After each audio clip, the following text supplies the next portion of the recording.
श्रवणे मासि गोकर्णाः कथामोचे तथा पुनः सप्तरात्रिवतीं भूयः श्रवणं तै कृतं पुनः। श्रवण मास में गोकर्ण जी ने फिर उसी प्रकार सप्ताह क्रम से कथा कही और उन श्रोताओं ने उसे फिर सुना। नारद जी इस कथा की समाप्ति पर जो कुछ हुआ वह सुनिए। वहां भक्तों से भरे हुए विमानों के साथ भगवान प्रकट हुए। सब ओर से खूब जय जयकार और नमस्कार की ध्वनियां होने लगी।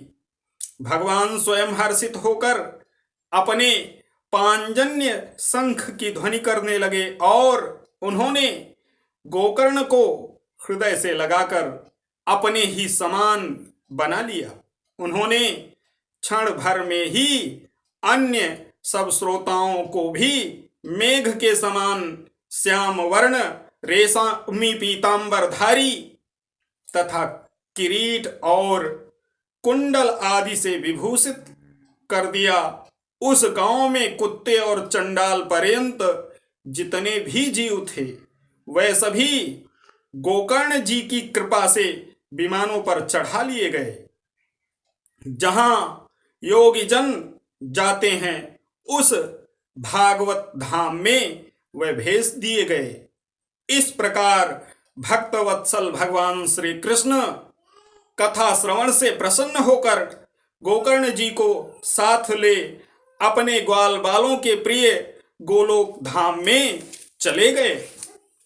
पूर्व काल में जैसे अयोध्यावासी भगवान श्री राम के साथ साकेत धाम सिधारे थे, उसी प्रकार भगवान श्री कृष्ण उन सबको योगी दुर्लभ गोलोक धाम को ले गए। जिस लोक में सूर्य चंद्रमा और सिद्धों की भी कभी गति नहीं हो सकती, उसमें वे श्रीमद् भागवत श्रवण करने से चले गए। नारद जी सप्ताह यज्ञ के द्वारा कथा श्रवण करने से जैसा उज्जवल फल संचित होता है उसके विषय में हम आपसे क्या कहें। अजी जिन्होंने अपने कर्णपुट से गोकर्ण जी की कथा के एक अक्षर का भी पान किया था, वे फिर माता के गर्भ में नहीं आए।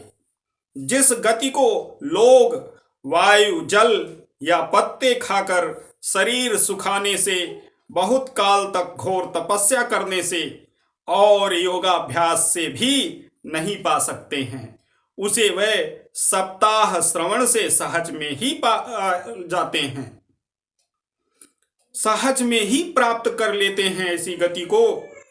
इस परम पवित्र इतिहास का पाठ चित्रकूट पर विराजमान मुनीश्वर सांडिल्य भी ब्रह्मानंद में मग्न होकर करते रहते हैं। यह कथा बड़ी ही पवित्र है। एक बार के श्रवण से ही समस्त पाप राशि को भस्म कर देती है। यदि इसका श्राद्ध के समय पाठ किया जाए तो इससे पितृगणों को बड़ी तृप्ति होती है और नित्य पाठ करने से मोक्ष की प्राप्ति होती है।